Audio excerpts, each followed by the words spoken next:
Boa tarde, esta é a 21ª aula em regime de ensino remoto emergencial da disciplina História da Filosofia Contemporânea, primeiro semestre letivo de 2021. Esta é a segunda de duas aulas dedicadas ao pensamento de Saul Kripke. Possivelmente, isto é muito provavelmente, o mais importante filósofo vivo nos nossos dias. Kripke é professor da City University of New York, depois de ter lecionado na Universidade de Princeton e por algum tempo na Universidade Hebraica de Jerusalém. Kripke apareceu como uma espécie de raio em céu azul, totalmente inesperado, de maneira totalmente inesperada, tem a idade de 18 anos, quando ele teve uma prova da completude, pela primeira vez fazia uma prova metalógica acerca de sistemas de lógica modal, e ele provou a completude de um conjunto de sistemas de lógica modal conhecidos como sistemas da lógica modal normal. Boa parte do trabalho que ele fez depois tem em comum com o trabalho antes lá da Ruth Barton Marcus, a introdutora da lógica modal quantificada, de consistir numa exploração dos fundamentos filosóficos, ou das intuições filosóficas subjacentes ao trabalho técnico em lógica modal. Por exemplo, a Ruth Barton Marcus foi levada a explicitar as razões filosóficas pelas quais ela admitia, no seu sistema de lógica modal quantificada, aquilo que Quine tinha criticado. Isso é, que um operador modal possa ocorrer dentro do alcance de um quantificador. Que nós possamos ter quantificações através de operadores modais, o que corresponde, filosoficamente, à suposição de que há necessidades de ré, por oposição a necessidades de dicto. Não há apenas, a nossa necessidade não se aplica apenas a verdades, que nós chamamos necessárias ou contingentes, mas a propriedades que um objeto necessário ou contingentemente tem, o que introduz a noção de essência, a distinção entre propriedades essenciais e acidentais, coisas todas que Quine queria ver banidas da filosofia, e isso é parte do desacordo filosófico. Marcus tratou de tornar essas coisas bastante explícitas. Nós vimos na aula passada, em linhas gerais, eu apresentei para vocês os argumentos que Kripke, que da mesma maneira, exatamente como a sua predecessora, começou a fazer um trabalho técnico em lógica e foi gradualmente refletindo sobre as questões filosóficas que esse trabalho suscitava. Quando ele já tinha 30 anos, em 1970, ele proferiu 3 conferências que marcaram uma época na história da filosofia. As conferências Naming and Necessity, ou Nomear e a Necessidade, que Kripke proferiu na Universidade de Princeton em janeiro de 1970. Em linhas muito gerais, economizando muito detalhe, eu apresentei na primeira aula passada, o conteúdo das 2 primeiras conferências de Naming and Necessity. Hoje nós vamos entrar na terceira conferência, com alguma alusão a material que veio antes, mas que fica mais claro para expor, dada a maneira como eu expus o material das 2 primeiras conferências da aula precedente, agora. E é o seguinte, eu vou falar basicamente da terceira conferência, onde aparecem as ideias mais inesperadas e surpreendentes de Kripke. Vocês devem estar lembrados que, muito no debate que envolvia os filósofos do Círculo de Viena, Quine criticando os filósofos do Círculo de Viena em 2 dogmas do empirismo, Marcus respondendo, Marcus e antes dela Smolian e Fichte, respondendo ao ataque filosófico de Quine a lógica modal quantificada, que Quine chamou o problema de interpretar, não era um problema técnico de lógica matemática, não tinha nada errado nos cálculos, mas o problema de Quine, ela tem fórmulas aí que eu não consigo interpretar. A interpretação parece ininteligível, e é isso que ele tentou provar com o mal sucedido argumento do número dos planetas, de que nós nos ocupamos uma semana atrás, 2 aulas atrás. Agora bem, muito nas 2 primeiras conferências, em que Kripke desenvolve a ideia de que nomes próprios, ao contrário de descrições, são designadores rígidos, isto é, expressões que designam o que designam, em qualquer mundo em que esses objetos ocorram, por contraste com descrições que são satisfeitas em certas situações e em certas outras não. O atual presidente da República do Brasil em 2021 é, lamentavelmente, Jair Bolsonaro. Essa mesma descrição definida em 1939 correspondia a Getúlio Vargas. Em 2015 a Dilma Van Rousseff. Então mostra claramente que a descrição não é um termo singular. A descrição designa aquele que quer que seja que satisfaz o seu conteúdo predicativo. Mas nomes não são assim. Aqui eu quero mencionar brevemente um argumento devido ao filósofo norueguês Dagfinn Føllesdal, que o apresenta no contexto de uma crítica ao projeto quainiano de eliminação dos termos singulares. Também a crítica é filosófica.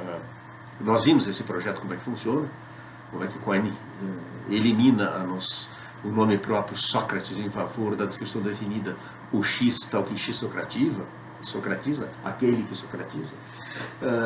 E a crítica de Føllesdal, que aliás fez o seu doutorado com Quine. Føllesdal é um filósofo ambivalente, ele transita com uma maior desenvoltura entre a filosofia analítica e a filosofia continental. Ele é autor de coisas, ele fez o doutorado dele com Quine, ele é autor de artigos sobre Quine, sobre temas de filosofia analítica.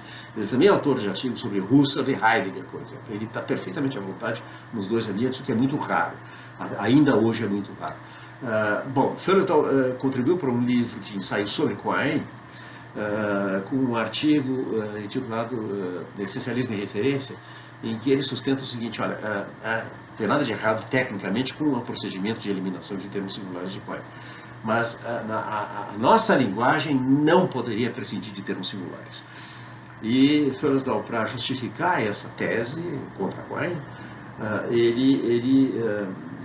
e para mostrar que há um sentido em que todos nós somos, no nível pré-filosófico intuitivo, já essencialistas, aquilo que Quine condena, nós somos essencialistas, estamos fadados a ser, e ele, para mostrar isso, oferece uma espécie de argumento transcendental, uma dedução transcendental da necessidade de nós termos nomes genuínos, termos singulares genuínos, e não apenas descrições na nossa linguagem. No sistema formal de Quine pode ter só descrições, mas na nossa linguagem não podíamos passar sem.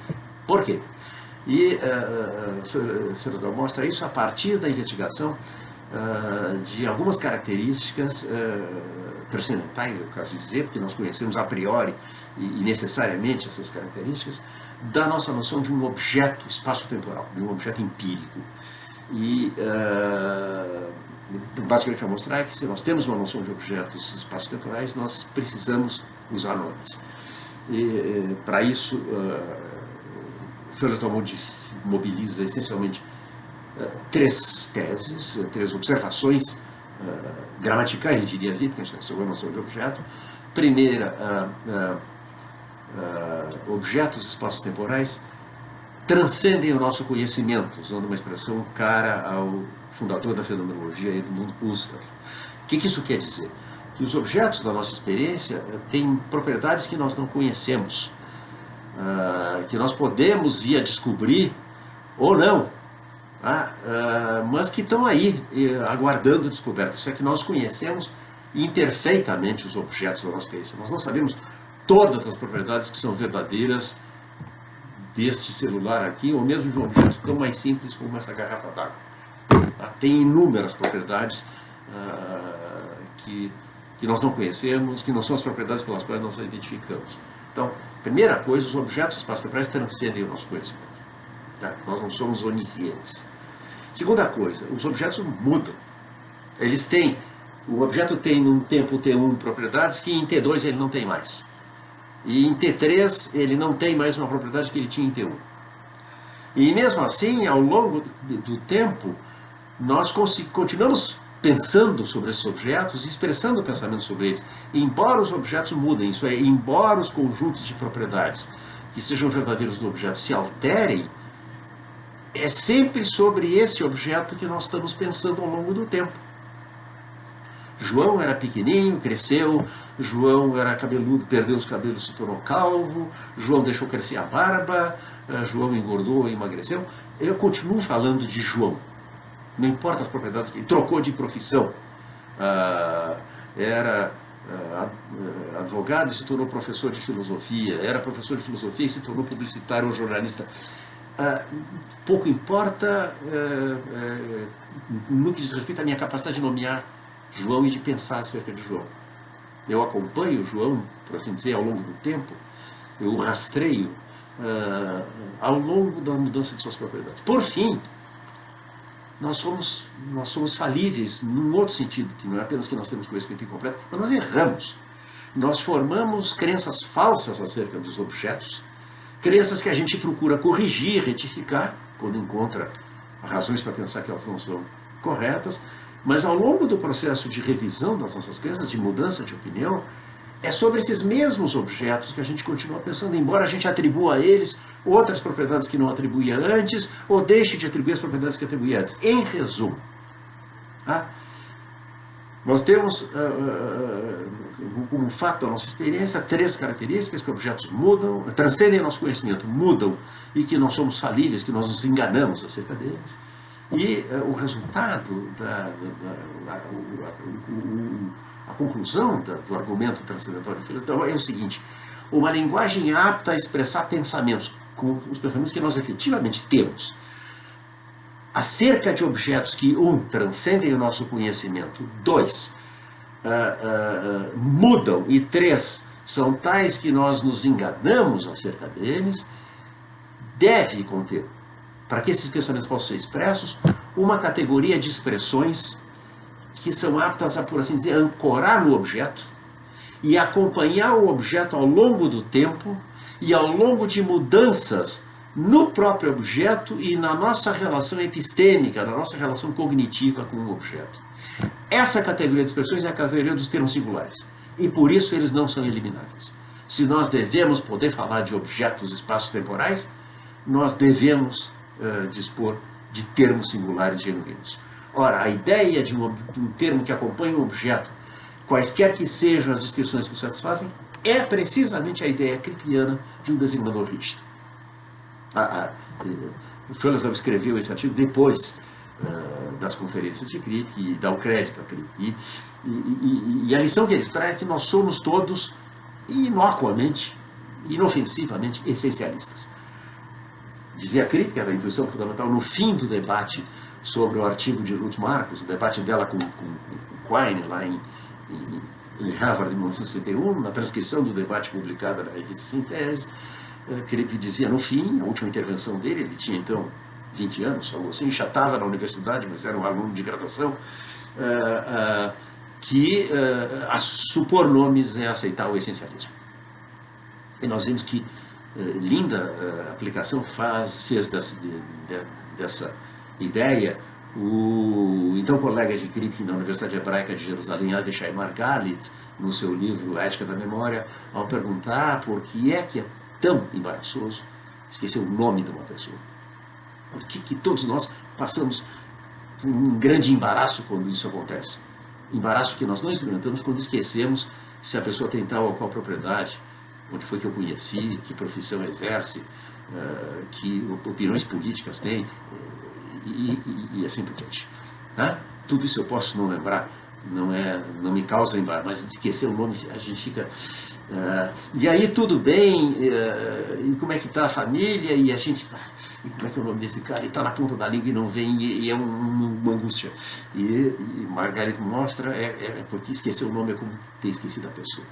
Ao contrário das descrições que simplesmente especificam propriedades que a pessoa pode ter ou não ter, o nome, por assim dizer, ancora na própria pessoa, na essência, naquilo que o sujeito não poderia não ser, continuando a ser aquele que ele é, aquilo que faz dele o sujeito que ele é. Nós vimos que havia uma intuição filosófica semelhante na prova brilhante e simples que Ruth Marcos fez, eu não vou outra vez apresentar a lousa aqui, do teorema da necessidade da identidade. Né? Se, pelo princípio leibniziano da indiscernibilidade dos idênticos, se A igual a B implica que toda a propriedade de A é uma propriedade de B, dado que todo objeto tem a propriedade de ser necessariamente idêntico a si mesmo, então vamos supor que se A tem a propriedade de ser necessariamente idêntico a si mesmo, se A é igual a B, então B tem a propriedade de ser necessariamente igual a A. Portanto, se A é igual a B, A é necessariamente igual a B. Ou, para formular a maneira de Kripke, numa conferência também do ano de 1970, dessa vez na Universidade de Nova York, intitulada Identidade e Necessidade, você pode fazer a pergunta ao estilo de Kant, perguntar como são possíveis os juízos sintéticos a priori. Filósofos perguntam como algo é possível. Né? Alguém já disse que a diferença entre um cientista e um filósofo é que o cientista pergunta como é que algo possível, se algo possível é real. E os filósofos perguntam se algo real é possível. E a pergunta aqui é como são possíveis os juízos contingentes de identidade? A resposta é não são possíveis. Uma proposição de identidade verdadeira, da forma A igual a B, se é verdadeira, é necessariamente verdadeira. Não há identidades contingentes. Agora, Kripke vai trabalhar com uma ilusão de contingência. E isso vai acontecer na terceira conferência, que vai nos interessar agora, quando a tese da designação rígida é estendida para além dos nomes próprios para os designadores de espécies de coisas. Termos como tigre, água, ouro, designadores de espécies que Kripke sustenta que são também designadores rígidos. Essa é uma tese que ele desenvolveu de maneira independente, mas paralelamente ao trabalho do grande filósofo norte-americano, mais velho do que ele, de outra geração, Hilary Putnam, já falecido. Putnam em Harvard, onde lecionava, desenvolveu ideias sobre os designadores de espécies naturais que são muito próximas, como o Kripke menciona nas conferências, das ideias do próprio Kripke. Ambos desenvolveram essas ideias, um sem saber o que o outro estava fazendo, nos anos 60 do século passado. Kripke publicou e divulgou pela primeira vez em 70 nas conferências de Princeton, né, que vieram a dar esse livro, esse pequeno, grande livro, esse pequeno clássico da filosofia que é Naming and Necessity. Então, na terceira conferência, Kripke estende a noção de rigidez aos designadores de espécies naturais. O que ele quer dizer com isso? É o seguinte, que quando eu uso água, por exemplo, a minha intenção não é... eu posso descrever a água de muitas maneiras. Água é um líquido insípido, inodoro, incolor, que se encontra nos rios, nos lagos, na chuva, que mata a sede, não sei o que mais e tal. Tudo isso é uma descrição de água. Mas essa descrição poderia perfeitamente se aplicar a um líquido que não fosse água. Nós vamos ver como Putnam fez um exercício de imaginação brilhante a partir precisamente desse exemplo. Mas um exemplo que não é de Putnam, vai ser como nós vamos ver um experimento de imaginação, mas um exemplo histórico que Kripke dá é o chamado ouro de tolo. Ouro de tolo é pirita de ferro. Não é o elemento ouro da tabela periódica, é um outro elemento, parece ouro, é um metal amarelo, maleável, brilhante, não sei o que mais, mas não é. Tá? E, como diz Kripke, pirita de ferro ou ouro de tolo não é uma espécie de ouro, é uma outra coisa. Nós nunca pensamos em que a ideia de ouro devia se aplicar a tudo quanto é metal amarelo, enfim, a tudo que parece ouro, a tudo que satisfaz os critérios pelos quais eu identifico o ouro. Eu posso identificar o ouro por uma série de propriedades, mas isso ainda não é o que ouro é. Tá? E vai ser uma aplicação do método de Kripke agora examinar o estatuto das identificações teóricas da ciência natural.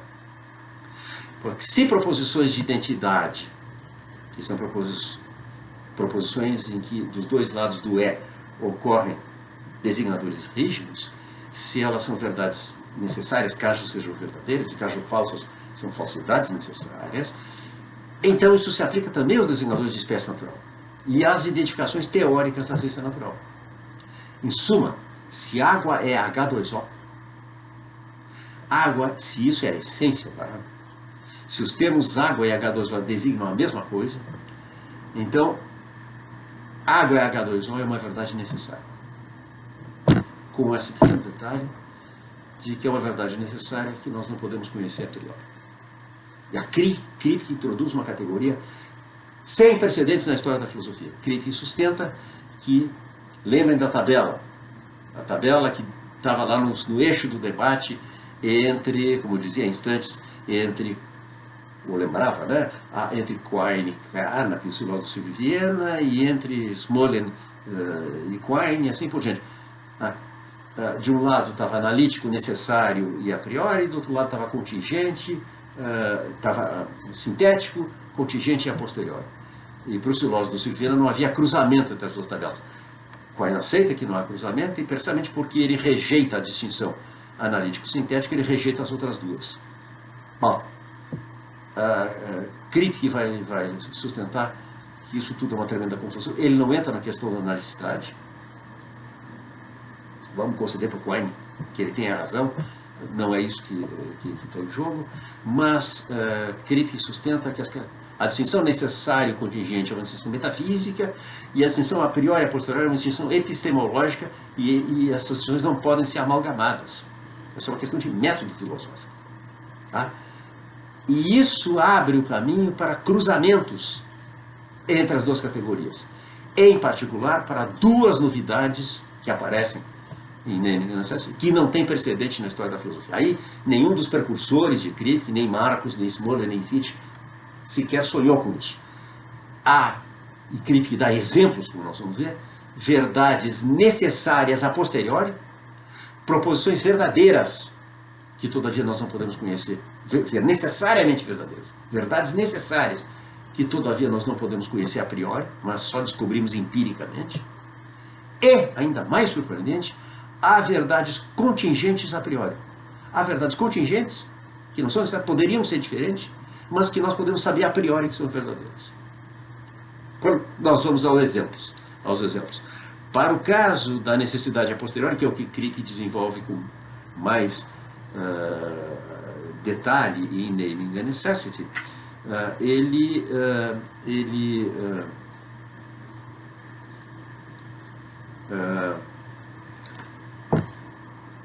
introduz o tópico, a rigidez dos designadores de espécies naturais, pela via de considerações sobre a noção de identidade. Tá? Ele introduz uma ideia que é de caráter muito tentativo, ele não desenvolve muito, de que um critério de identidade para um objeto espaço-temporal é da sua identidade, isso é, de uma propriedade essencial, um critério pelo qual nós identificamos que propriedade essencial esse objeto tem, que é tal que ele não poderia não ter e ser o mesmo objeto, são as suas origens. Então ele sustenta, por exemplo, que uma pessoa tem a propriedade essencial de ser filha dos pais de quem é filha. Um sujeito que fosse exatamente idêntico a mim, que se chamasse Paulo Francisco Estrela Faria, que fosse nascido em Porto Alegre em 30 de julho de 1955, que tivesse estudado Direito e depois Filosofia, que fosse professor da URGS e não sei o que mais, se não fosse filho do meu pai e da minha mãe, não seria eu. É a tese da essencialidade das origens. Da mesma forma, a mesa que eu tenho diante de mim, na qual repouso o computador em que eu estou gravando essa aula, se eu tivesse uma mesa idêntica, mas cuja madeira proviesse de outras árvores, eu teria uma mesa qualitativamente idêntica, mas diferente. A ideia da essencialidade das origens. E uma propriedade essencial de objetos empíricos são as suas origens. Então ele diz,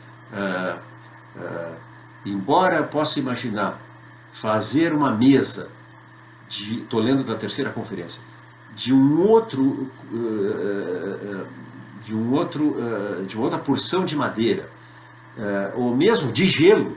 Se você faz uma mesa idêntica à minha, mas é de gelo, sei lá como, em que condições, idêntica em aparência a essa, e embora a gente poderia pôr ela na mesma posição nessa sala, parece-me que isso não consiste em imaginar que essa mesa feita de madeira ou de gelo é essa mesa, mas imaginar uma outra mesa semelhante a essa em todos os detalhes externos, feita de outra madeira ou mesmo feita de gelo. Esses são apenas exemplos de propriedades essenciais. Eu não vou entrar eles em muito detalhe, porque eu quero agora ir para um caso mais geral, que eu mencionei na última palestra, de algumas identidades entre termos para substâncias e também de propriedades de substâncias e espécies naturais. Os filósofos, como eu disse, se interessaram muito em enunciados que expressam identificações teóricas, entre eles, por exemplo, exemplos que ele dá, identificações teóricas da ciência natural. A luz é uma corrente de fótons. Água é H2O. Relâmpago é uma descarga elétrica. O ouro é o elemento de número atômico 79. Agora eu vou ler uma passagem porque é divertida e profundamente iluminadora. Que diz: para ganharmos clareza sobre a natureza desses enunciados, talvez a gente devesse deter em pensar um pouco sobre a natureza de substâncias como o ouro. O que é ouro? Eu não sei se é um exemplo que interessou particularmente os filósofos. Agora ele diz uma coisa que ele se arrependeu de ter dito, assim, em 1970. Seu interesse do ouro, nos círculos financeiros está diminuindo em razão de uma crescente estabilidade das moedas. Nota acrescentada na edição depois, nota de rodapé. Eu devo ter falado cedo demais. Isso é o que algumas páginas financeiras de jornais diziam quando essas palestras foram proferidas em janeiro de 1970. Em particular porque Richard Nixon tinha abolido o lastro em ouro da emissão do dólar. Isso é a exigência de que para toda emissão de moeda tivesse um lastro, uma espécie de garantia na forma de ouro depositada no Banco Central. E não aconteceu nenhuma crise financeira por causa disso. De qualquer maneira, prossegue, pode ser que os filósofos não tenham se interessado muito, pode ser que os financistas se interessem menos por ouro, mas diz ele, mesmo assim o ouro interessou muita gente. Eis aqui o que Immanuel Kant diz sobre ouro. Ele era, diz Cripe, um especulador, um rico especulador, um cara que enriqueceu especulando, um rico especulador que guardava sua fortuna debaixo da cama. Não sei de onde que ele tirou isso. Vou dar um palpite. Cripe deve ter andado lendo a pequena novela satírica do escritor britânico Thomas de Quincey, Os Últimos Dias de Immanuel Kant, em que de Quincey imagina os últimos dias de Kant e faz um livro engraçadíssimo, descreve coisas até como é que Kant se virava na cama de noite e como ele fazia para se enrolar nas cobertas num casulo, e tudo isso é fantasia. Eu não conferi, mas eu acho que era do De Quincey que encontrou essa história de que o Kant ganhava muito dinheiro especulando com ouro e outras coisas e guardava o dinheiro debaixo da cama. Mas deixa isso de lado. Vejam, isso são comunicações orais. O Cripe falava o que vinha na cabeça dele. Ele continua fazendo isso até hoje, eu fui aluno dele, posso atestar. Ele faz digressões, ele conta histórias divertidas, ele para ilustrar um exemplo, ele conta um filme, aí ele põe em votação entre os alunos se ele pode contar o final do filme, se pode dar um spoiler, coisas assim. E depois, uma hora depois, às vezes, o fio da meada filosófica é retomado. Bom, Kant, aqui vamos lá agora para o texto mesmo, Kant está introduzindo a distinção entre juízos analíticos e sintéticos e diz, e agora queria que cite uma passagem dos prolegômenos a toda a metafísica futura que se possa apresentar como ciência do Kant. Kant escreve: todos os juízos analíticos dependem inteiramente do princípio de não contradição. É o princípio supremo dos juízos analíticos, como ele explica na Crítica da Razão Pura. E são, em sua natureza, cognições a priori. Quer os conceitos que forneçam a sua matéria sejam empíricos, quer não. Pois o predicado de um juízo analítico afirmativo já está contido no conceito de sujeito, essa definição de juízo analítico de Kant, do qual não pode ser negado sem contradição. Por essa mesma razão, todos os juízos analíticos são a priori, mesmo quando os conceitos são empíricos, como, por exemplo, o ouro é um metal amarelo. Isso é um exemplo de juízo analítico para Kant.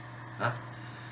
Pois, para saber isso, tudo que eu não preciso de nenhuma experiência para além do meu conceito de ouro como metal amarelo. É, de fato, o próprio conceito. E eu preciso apenas analisá-lo sem ir para além dele. Crick prossegue comentando, eu devia ter conferido o texto original em inglês. É o mesmo conceito, soa como se Kant estivesse dizendo aqui que ouro simplesmente significa metal amarelo. Se ele diz isso, isso é particularmente estranho. Mas vamos supor que não é isso que ele está dizendo. Pelo menos Kant pensa que é parte do conceito que o ouro é um metal amarelo. Ele pensa que podemos saber isso a priori e que não podemos, possivelmente, descobrir que isso é empiricamente falso. Numa nota de rodapé, o Crick diz, olha, agora eu já, na nota feita para a edição da transcrição das palestras orais, né, das comunicações orais, ele diz, eu conferi o original alemão e parece que é isso mesmo que ele está dizendo, que é pelo menos parte do conceito de ouro que é o metal amarelo, e que, portanto, é um juízo analítico.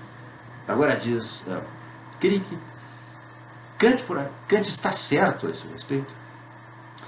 Primeiro, o que eu gostaria de fazer teria sido discutir a parte sobre o ouro ser um metal. Começar por aí. Isso, todavia, é complicado. Em primeiro lugar, porque eu não conheço, não entendo muito de química, e investigando essa questão há uns dias atrás, em alguns livros de referência de química, eu encontrei numa apresentação mais fenomenológica, assim, que descreve as propriedades empíricas pelas quais nós identificamos o ouro, os metais, que encontrei nesse livro de química que é de fato muito difícil dizer o que é um metal. O texto fala em maleabilidade, ductilidade e coisas assim, mas nenhum desses critérios funciona de maneira exata. Por outro lado, algo acerca da tabela periódica dá uma descrição dos elementos, como metais, em termos de suas propriedades de valência, as suas combinações possíveis, né? Isso poderia levar algumas pessoas a pensar de cara que há aqui dois conceitos de metal operando. Um conceito fenomenológico, o metal é o que tem essa aparência, é maleável, é dúctil, não sei o quê, e uma noção científica que vem substituí-la. Isso eu rejeito. Mas como essa opção vai tentar muitas pessoas e só pode ser refutada depois de eu desenvolver as minhas próprias concepções, não servirá para usar o ouro, o metal, como um exemplo para introduzir essas concepções. Então, vamos considerar então algo mais fácil. A questão do ouro ser amarelo. Nós poderíamos descobrir que o ouro não é de fato amarelo? Suponham que uma ilusão de óptica prevalecesse em razão das propriedades peculiares da atmosfera na África do Sul, na Rússia e em outras áreas em que minas de ouro são frequentes, comuns. Suponhamos que houvesse uma ilusão de óptica que fazia com que a substância parecesse ser amarela, mas que de fato, uma vez que as propriedades peculiares da atmosfera fossem removidas, nós descobrimos que de fato ele é azul. Talvez um gênio maligno tivesse corrompido a visão de todos os que descem nas minas de ouro. Obviamente as suas almas já estavam corrompidas antes. Quem está na corrida do ouro já tem uma alma corrompida. E esse gênio maligno fizesse eles acreditarem que a substância era amarela, embora ela não seja. O que está fazendo esse exercício de imaginação mirabolante? Simplesmente o seguinte: Por acaso isso justificaria um anúncio nos jornais? Descobriu-se que não existe ouro. O ouro não existe. Aquilo que nós tomávamos por ouro de fato não era ouro. Imaginem que crise financeira aconteceria nessas condições. Temos aqui descrito uma fonte até aqui não suspeitada de fragilidade do sistema monetário. Bom, agora bem, vamos falar sério agora. Parece-me que não haveria tal anúncio. Ao contrário, o que seria anunciado seria que, embora parecesse que o ouro é amarelo, de fato o ouro resultou não ser amarelo, mas azul. A razão, eu penso, é que usamos ouro como um nome para uma certa espécie de coisa. Outros descobriram essa espécie de coisa e nós ouvimos falar dela. Somos, assim, parte de uma comunidade. Olha como ele está repetindo o mesmo argumento que ele usou para mostrar que nomes, termos singulares, são designadores rígidos. Assim, outros descobriram essa espécie de coisa e nós ouvimos falar dela. Somos, assim, parte de uma comunidade de falantes que tem um certo vínculo entre si e com uma certa espécie de coisa. A espécie de coisa, nós pensamos que tem certas propriedades identificadoras. Algumas dessas propriedades podem realmente não ser verdadeiras do ouro. Poderíamos descobrir que estávamos enganados sobre ela. Por fim, poderia haver uma substância, aqui eu não vou ler mais porque eu já descrevi para vocês, uma substância que satisfizesse todos os critérios que nós usamos, os critérios correntes para identificar ouro, e de fato não é ouro. É pirita de ferro ou chamado ouro de touro. Só especialistas, um químico ou um metalurgista, quem sabe um ourives também, poderia nos dizer se um anel é de ouro mesmo ou não é. Nós leigos, quando compramos alianças de casamento, confiamos na idoneidade do joalheiro que nos vende e na sua capacidade de distinguir ouro de tolo. Nós poderíamos ser facilmente enganados por um joalheiro venal. Kripke dá logo em seguida o exemplo de tigre, quando ele pergunta se poderia haver tigres de 3 patas e coisas assim, e diz, quando nós usamos o nome tigre, nós queremos designar este animal e não qualquer coisa que se pareça com ele. Tá? E aí ele menciona, só para o registro histórico, o filósofo que eu reconheço, que o filósofo que me parece melhor reconhecer essa espécie de consideração, nossas ideias sobre esse assunto se desenvolveram-se independentemente, é Putnam. Num artigo chamado It Ain't Necessarily So, é o título de uma canção de George Gershwin, It Ain't Necessarily So, é uma área da ópera jazz Porgy and Bess, e Putnam, que não resiste a uma brincadeira, usa isso como título de um artigo sobre a noção de necessidade, que o ouro não é necessariamente amarelo, ou o tigre não é necessariamente 3 patas. Então, um exemplo que Putnam dá é: gatos são animais. Gatos poderiam ser autômatos, ou estranhos demônios plantados por um mágico. Suponhamos que gatos fossem uma espécie de demônios. Então, na concepção de Putnam, e me parece que na minha também, a inclinação é dizer, não que nós descobrimos que não há gatos, mas que gatos resultaram não ser os animais que nós originalmente supunhamos. O conceito original de gato é essa espécie de coisa. Da mesma maneira, o conceito de água. Eu, quando fixo a referência de água, eu quero designar não qualquer coisa que é insípida, inodora, incolor e tal, mas qualquer coisa que é a mesma espécie, a mesma substância. Por isso a descoberta química de que a propriedade estrutural da água molecular é H2O é uma descoberta sobre a essência. Tá? Em suma, nós descobrimos essências empiricamente, porque até 1750, antes da Revolução Química de Lavoisier, ninguém poderia saber que a água é H2O. Diga-se passagem aqui que, em que pese a crítica, a meu ver, procedente de Kant, a queixa de Kripke contra Kant, de que parece aberrante dar o ouro ao metal amarelo como um exemplo de juízo analítico e, portanto, de verdade necessária, Kant, não nos prolegômenos, mas numa passagem extraordinária da parte menos estudada da crítica da razão pura, que é a doutrina transcendental do método. A crítica da razão pura está distinta, contém duas partes. Uma doutrina transcendental dos elementos, que é a maior parte, que contém a analítica e a dialética transcendental, a analítica dos conceitos, a analítica dos juízos e a dialética. Mas depois você tem uma parte menor, ao que tudo indica, escrita antes daquela outra, com considerações sobre método. E aí é uma seção chamada Disciplina da Razão Pura, em que Kant diz coisas muito interessantes sobre definições e provas.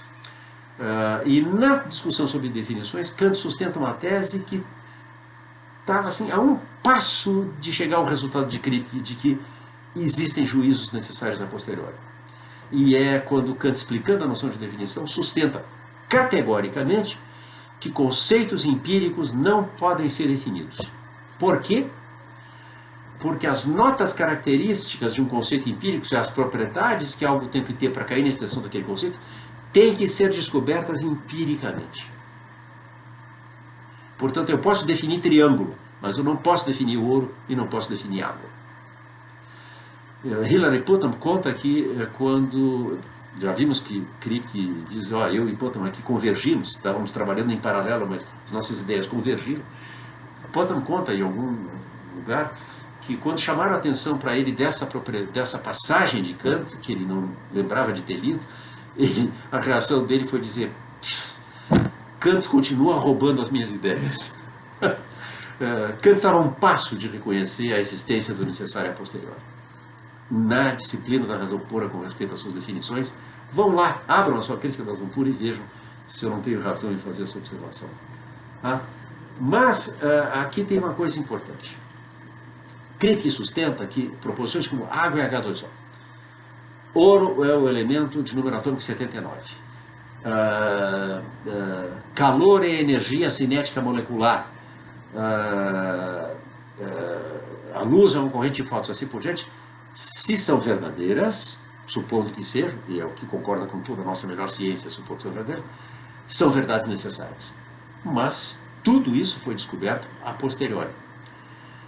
E aqui tem um problema, se essas são verdades necessárias a posteriori,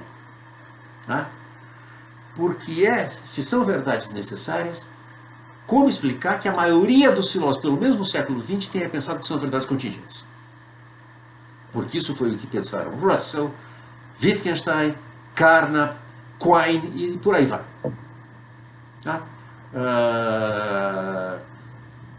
Não adianta responder como é que os filósofos pensaram, a maioria pensou, tocou a Kripke pela primeira vez em 1970 dizer que há verdades necessárias a posteriori.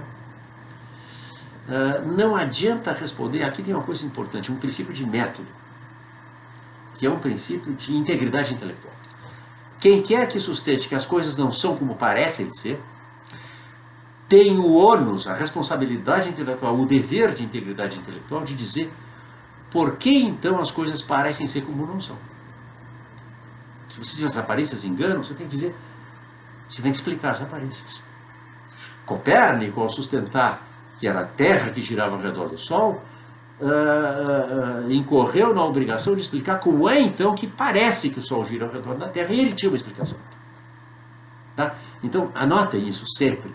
Quando vocês encontrarem um filósofo dizendo que as coisas não são como parecem, perguntem imediatamente e como é que ele explica que as coisas pareçam ser como não são.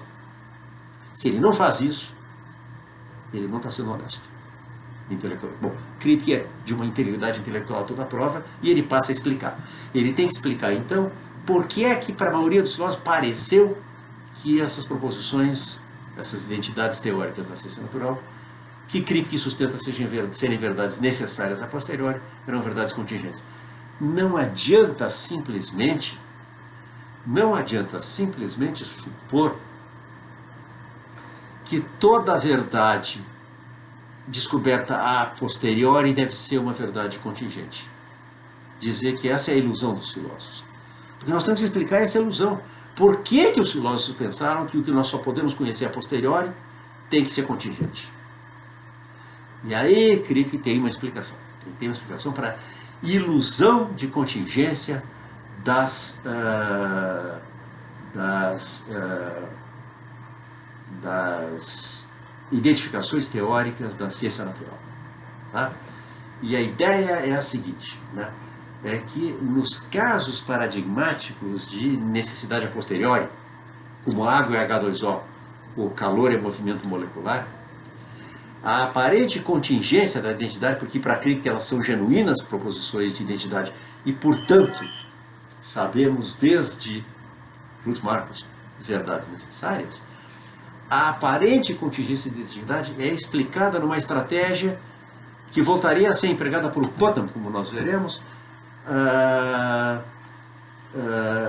com uma variante do argumento das contrapartidas epistemicamente indiscerníveis. É o argumento que eu introduzi para justificar o princípio do conhecimento por contato de Russell. Você pode ter duas coisas que satisfazem as mesmas descrições e, no entanto, não são a mesma coisa. Então, ele define da seguinte maneira, em nível de excesso, a estratégia era argumentar que, embora a proposição mesma fosse necessária, alguém poderia estar qualitativamente falando na mesma situação epistêmica que a original, e em tal situação uma proposição qualitativamente análoga poderia ser falsa. Eu poderia, por exemplo, calor é energia cinética molecular. Agora, eu posso imaginar uma situação em que eu sinto calor e na verdade não está quente? Se eu estou numa hipotermia, isso acontece. Eu posso imaginar uma situação em que eu sinto frio e não está fazendo frio? Se eu estou com febre, isso acontece. Tá? Então, qualitativamente falando, eu posso estar numa situação que é idêntica à situação em que há calor na atmosfera, mas não há aquele movimento cinético molecular que corresponde a uma temperatura quente. Tá? Eu posso estar numa situação que é qualitativamente idêntica à de estar diante da água e estou diante de um outro líquido. Como eu posso estar numa situação que é qualitativamente idêntica à de estar diante de ouro e eu estou diante de pirita de ferro ou ouro de touro. Tá? Isso é possível porque nós, justamente, essa é a tese fundamental, descobrimos essências empiricamente. Tá? E essa é a ideia fundamental. Tá? A ilusão de contingência das identificações teóricas da ciência natural consiste nisso. Quer dizer, há ouro e há ouro de touro. A água e aquilo que Putnam vai chamar, nós vamos ver na próxima semana, água gêmea, uma substância imaginada por Putnam que tem as mesmas propriedades empíricas da água, mas uma estrutura molecular completamente diferente. A sensação de calor sem calor. De um modo geral, para cada objeto ou estado de coisas físico, a gente pode imaginar uma contrapartida epistemicamente indiscernível, satisfaz todos os nossos critérios de identificação, ou como descreve uma situação qualitativamente análoga, que, entretanto, em termos da sua estrutura molecular, da matéria, origem, outra propriedade identificadora, de fato distinta. No caso das identidades entre dois designadores rígidos, descreve, a estratégia pode ser apresentada através de outra mais simples. Considere-se como as referências dos designadores são determinadas. Se elas coincidem apenas contingentemente, é esse fato que confere à proposição original a sua ilusão de contingência. E é assim que descrições contingentemente verdadeiras de um objeto, ou de uma espécie de objeto, uma espécie de coisa, que serviram para fixar a referência do designador rígido. Os homens falam de água muito antes de saber que água é H2O. Tá? Nada sabíamos sobre a essência de água e designávamos a água pelos critérios empíricos de ser líquido, insípido, odor, incolor, matar a sede e assim por diante. Isso serviu para fixar a referência do designador. Tá? E essas descrições fornecem, justamente porque são apenas contingentemente verdadeiras, a possibilidade da gente conceber um estado de coisa em que está satisfeito o critério pelo qual a gente identifica o objeto.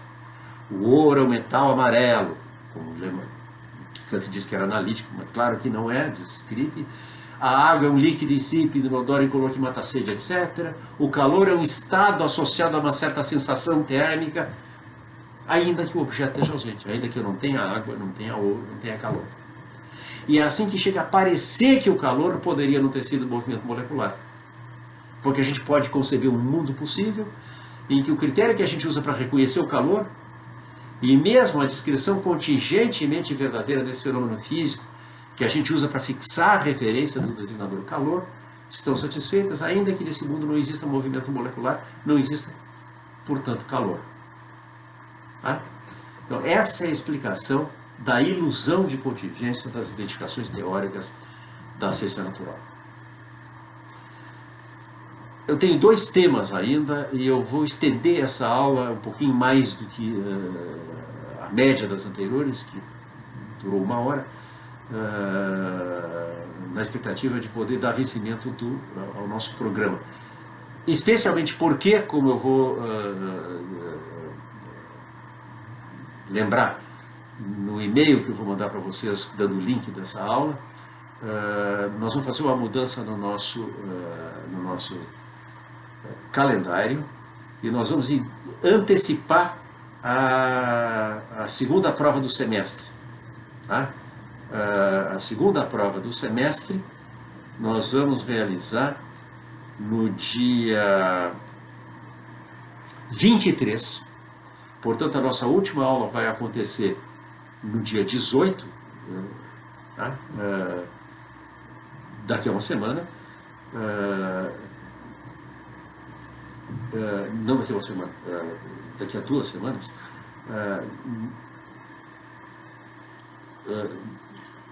Não, daqui a pouco mais de uma semana. No dia 18 vai acontecer a última aula. Nosso programa daqui para frente é terminamos Crick hoje, vamos ver anti-individualismo, as ideias de Pottman e de Birch no dia 11, o problema da relação entre anti-individualismo e conhecimento de si no dia 16, e finalmente uma incursão na epistemologia do último meio século, na última aula. Eu vou fazer a segunda avaliação no dia 23 por uma única razão. Eu quero dar a possibilidade para aqueles que eventualmente ficarem em recuperação, de recuperarem a sua nota não com uma terceira prova, mas escrevendo um pequeno trabalho sobre um tema que eles vão escolher de um conjunto de temas que eu vou propor. E eu quero dar pelo menos uma semana para os que ficarem em recuperação poderem elaborar esse pequeno trabalho. Tá? Então, por isso eu quero antecipar o final do semestre, já que o meu limite para apropriar os conceitos é o dia 6 de dezembro. Então, eu preciso que as monografias de recuperação possam ser entregues até o dia 13. Então, vou estar antecipando. Bom, por causa disso eu vou me estender um pouquinho mais. Eu tenho 2 tópicos em Kripke agora. Primeiro, eu quero mencionar rapidamente que Kripke não apenas reconhece a existência de proposições necessárias a posteriori e dá exemplos, são as identificações teóricas da ciência natural, mas Kripke também introduz a ideia de proposições que são verdades contingentes a priori. Tá? O exemplo que ele dá é uma proposição discutida por Wittgenstein nas investigações filosóficas, que é a proposição o metro padrão tem um metro de... O que é o metro padrão? É aquela barra de platina mantida em condições ideais e invariantes de temperatura e pressão no Museu de Ciências e Técnicas, não lembro do nome exato desse museu, em Paris, que serve como o padrão da medida de metro. Tá? Wittgenstein diz que nós não podemos dizer deste objeto em Paris nem que ele tem 1 metro, nem que ele não tem. Isso não é uma violação da lei do terceiro excluído, isso é apenas uma maneira de lembrar qual é a função que o metro padrão desempenha na nossa linguagem. Essa via há de servir como um padrão de medida e não como um objeto a que nós atribuímos uma medida. E Kripke diz, não pode ser. Discordo de Wittgenstein. É claro para mim que o metro padrão tem 1 metro. Porque se o metro padrão tem tantas polegadas, e supondo que o critério para medir polegadas é um critério independente, e se essas tantas polegadas equivalem a 1 metro, se ele tem tantas polegadas, por que ele não tem 1 metro? Tá? Eu sei a priori que o metro padrão tem 1 metro, pelo fato dele ser um metro padrão. E, no entanto, isso é uma verdade contingente. Supõe que aquela urna de cristal quebrasse em Paris, que um tremendo calor em Paris, no verão faz um calor terrível, o pior calor que eu já passei na minha vida foi num verão em Paris, de 40 graus para cima, direto, numa cidade que é toda de pedra, em que há parques, mas não há, as ruas não são muito arborizadas, e imagina que o metro padrão dilatasse, ou que em condições de extremo frio ele contraísse. O metro padrão deixou de ter um metro. É um fato contingente que aquele metro, naquela barra de platina, tem aquele comprimento. E, no entanto, é um fato contingente que eu sei a priori ser verdadeiro. Essa ideia de Kripke, que nós podemos saber a priori que uma verdade contingente verdadeira, causou muita perplexidade, e muitos filósofos disseram que nós só podemos dar exemplos triviais de verdades contingentes a priori. Como um exemplo que Wittgenstein dá de alguém que diz: eu sei que altura eu tenho, e põe a mão em cima da cabeça, eu tenho esta altura. Mas, com o benefício das ideias de Kripke, nós podemos olhar para a história da filosofia e descobrir que há muito tempo nós éramos familiares com exemplos de verdades contingentes a priori, só não tínhamos nos dado conta que elas eram exemplos de verdades contingentes a priori. Talvez o melhor exemplo seja uma das mais famosas proposições filosóficas de todos os tempos. A proposição de Descartes: eu penso, eu existo. O chamado cogito de Descartes na segunda meditação. Descartes diz que essa proposição, eu penso, eu existo, é imune à dúvida cética, o mais radical de não pode pôr em dúvida, porque no ato de duvidar eu estou pensando, e se eu penso, eu existo. Eu não posso pensar sem existir. O que não existe não tem nenhuma propriedade, a força não tem propriedade de pensar. Ora, Descartes diz assim: essa proposição, eu penso, eu existo, é necessariamente verdadeira todas as vezes que eu a profiro ou concebo em meu espírito. Toda vez que eu digo ou penso isso é necessariamente verdadeiro. Descartes não está dizendo que é uma verdade necessária, eu existo. Eu poderia não existir. De fato, até 1955 eu não existia. E daqui a um século eu não vou existir de novo. Aliás, daqui a muito menos do que um século, infelizmente. Para o meu gosto, que gostaria de viver por muito mais tempo. Descartes não diz que é uma verdade necessária, eu penso, eu existo, mas diz que ela não pode não ser verdadeira toda vez que é proferida. Tá? Nós sabemos a priori, em outras palavras, que eu penso, eu existo é verdadeiro. E, no entanto, isso não é uma verdade necessária. É uma verdade contingente a priori. Outros exemplos, David Kaplan lembrou coisas do tipo: eu estou aqui. Cada vez que eu digo eu estou aqui, eu digo algo que é necessariamente verdadeiro. No entanto, é uma verdade contingente, porque eu poderia estar em qualquer outro lugar. Tá? Então, além de verdades necessárias a posteriori, nós temos verdades contingentes a priori.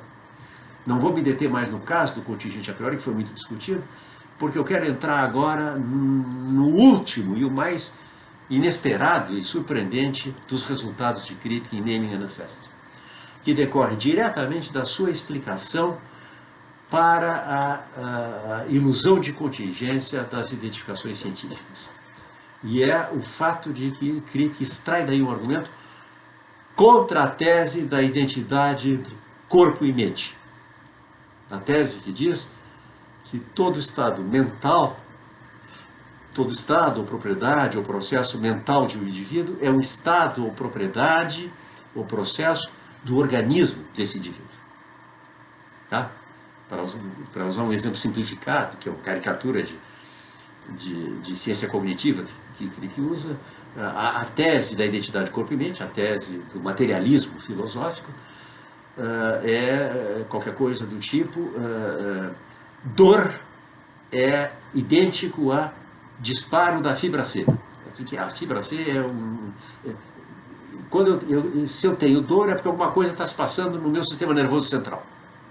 Tá? E a dor é isso.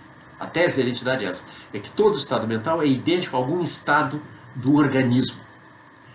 Bom, Kripke vai apresentar um argumento contra essa tese.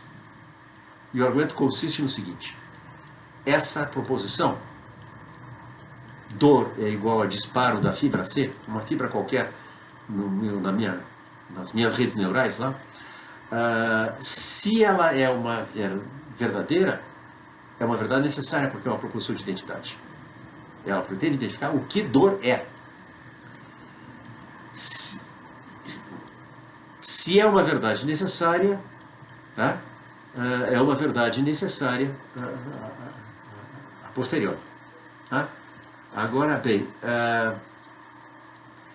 o que Kripke mostrou ao explicar a aparência de contingência das verdades necessárias a posteriori, das identificações científicas, como água e H2O, calor e movimento cinético,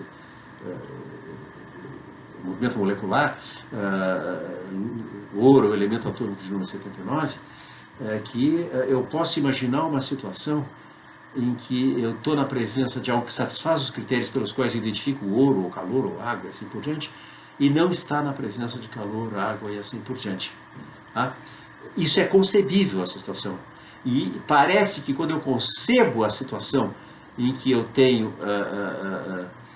sensação de calor sem ter calor, em que eu tenho líquido, insípido, inodoro, incolor, não sei o que mata sede, e não tenho água, tenho metal amarelo, maleável e tal, e não tenho ouro, parece que eu estou imaginando uma situação em que água não é H2O, em que calor não é movimento molecular, ou em que ouro não é o elemento número atômico 79. Essencialmente, o argumento de Kripke é para mostrar que do fato de que uma situação é concebível, não se segue que ela é possível. Eu posso imaginar uma situação em que eu tenho um líquido que eu identifico como identifico água e não tenho H2O. Mas ao imaginar isso, parece que eu estou imaginando uma situação em que água não é H2O. Parece então que eu posso conceber que água não é H2O. Isso eu posso... O que é concebível está sujeito apenas ao princípio de não contradição. Eu posso descrever sem contradição. Tá? Não se segue que é possível. O que é metafisicamente possível é mais restritivo do que aquilo que é concebível. Eu posso conceber situações que não são metafisicamente possíveis. Então, o princípio geral é que do pensamento ao ser a consequência não é boa, como diziam os medievais. Do fato de que eu posso conceber algo, um estado de coisas, não se segue que esse estado de coisas é possível. Tá? Agora, o que vai acontecer no caso da relação entre estados mentais e estados físicos do organismo? É preciso que a inferência que vai do fato de que algo é concebível, algo é possível, e o que é concebível?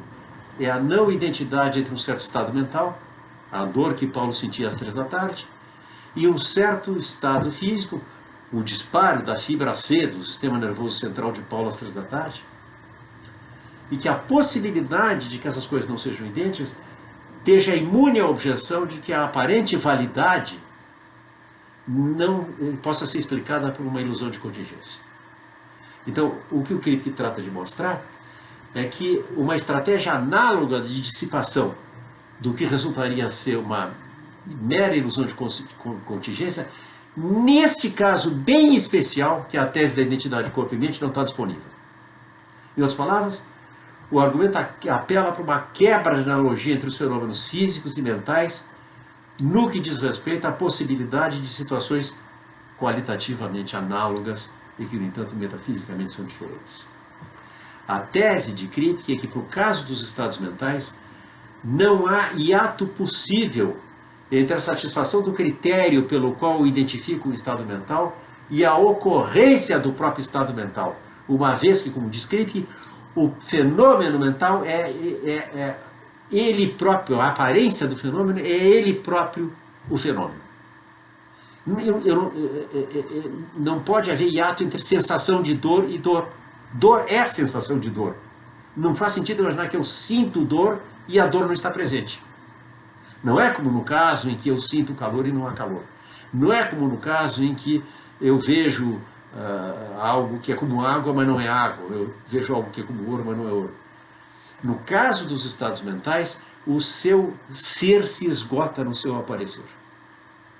Portanto, não dá para imaginar uma situação em que um estado mental aparece, é fenômeno para mim, e, no entanto, não está presente. Se um estado mental aparece, esse estado mental está presente.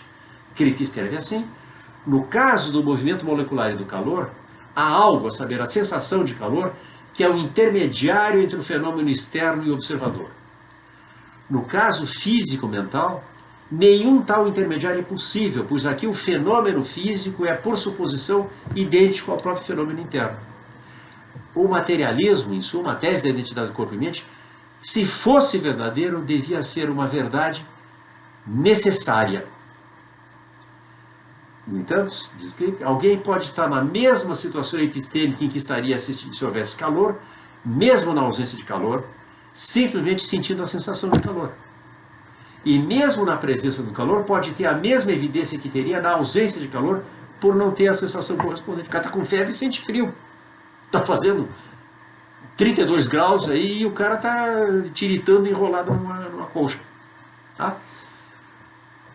Nenhuma possibilidade como essa existe no caso da dor e outros fenômenos mentais. Estar na mesma situação epistêmica que ocorreria se tivéssemos uma dor é sentir dor.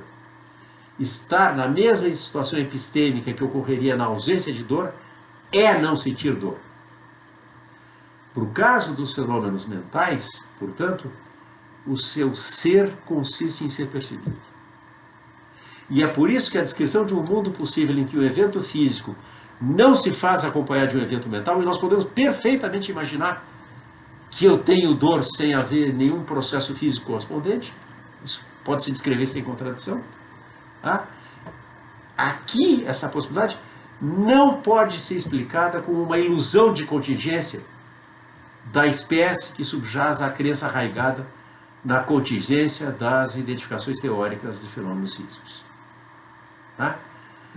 Como é que nós fixamos a referência do designador de uma sensação? Dor, por exemplo. A situação não é comparável, sustenta Crick, àquela em que a gente fixa a referência de um termo como calor, apelando, por exemplo, para a propriedade acidental do referente, calor, causar em criaturas como nós uma certa sensação.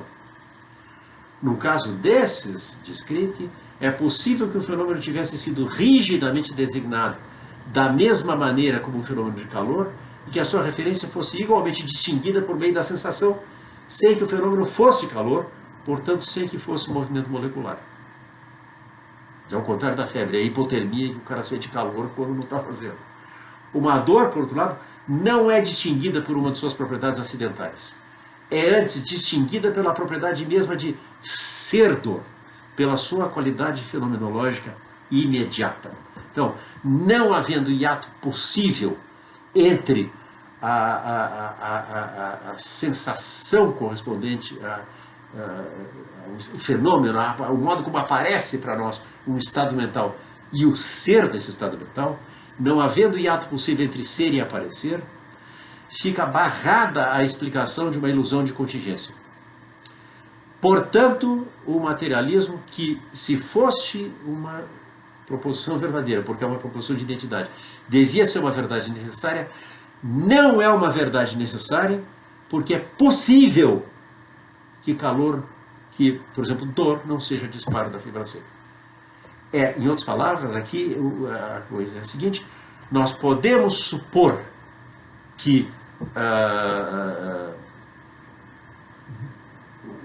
corpo e mente são diferentes, logo são diferentes.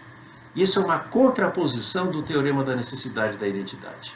Eu não vou pôr na lousa para não estender a coisa, mas pensem comigo, assim, o teorema dizia, e é um princípio geral, cujo fundamento filosófico Ruth Marcus e Crick exploraram sistemática e profundamente, que se A é igual a B, A é necessariamente igual a B.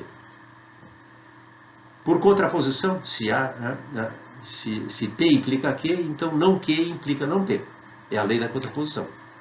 Então, se A igual a B implica que necessariamente A é igual a B, se não necessariamente A é igual a B, então A não é igual a B. Ora, não necessariamente A é igual a B significa que é possível que A seja diferente de B. Portanto, pela contrapositiva do teorema da necessidade da identidade, se é possível que corpo e mente sejam diferentes, corpo e mente são diferentes. Ora, é possível que sejam porque é concebível que sejam. E neste caso muito especial, que está restrito exclusivamente aos fenômenos mentais, do fato de que um estado de coisas é concebível, de que eu posso imaginar um estado de coisas, segue-se que ele é possível. Portanto, é possível que corpo e mente sejam diferentes, logo, corpo e mente são diferentes. Como queríamos demonstrar? O materialismo é uma tese falsa.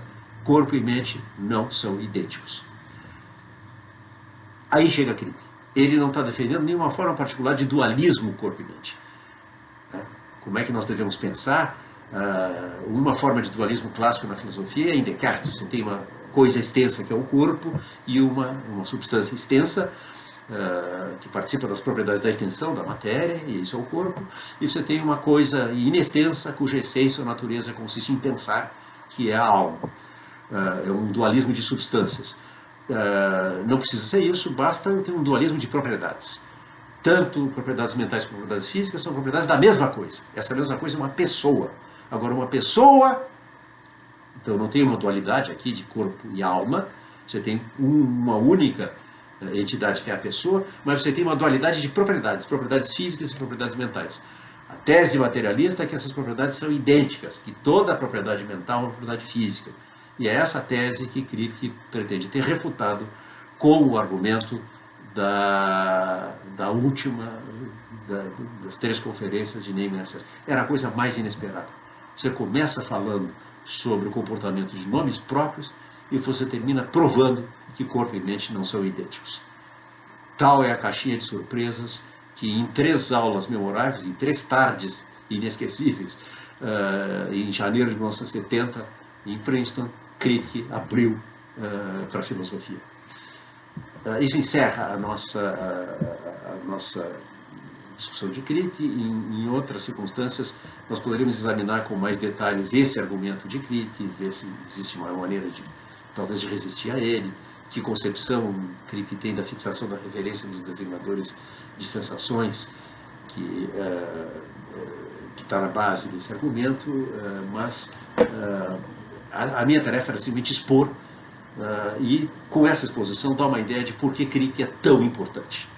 Por que alguém pode começar falando sobre algo tão particular como a semântica dos nomes próprios e extrair teses tão inesperadas como a existência de verdades necessárias a posteriori, de verdades contingentes a posteriori e, last but not least, a falsidade da tese da identidade entre corpo e mente. Na próxima semana nós vamos ver o que Hilary Putnam, que como vimos acompanhou Kripke na concepção sobre o comportamento dos designadores de espécies naturais, a tese que Putnam extraiu dessas considerações sobre a rigidez dos termos de espécies naturais. Isto é o tópico da aula de quinta-feira.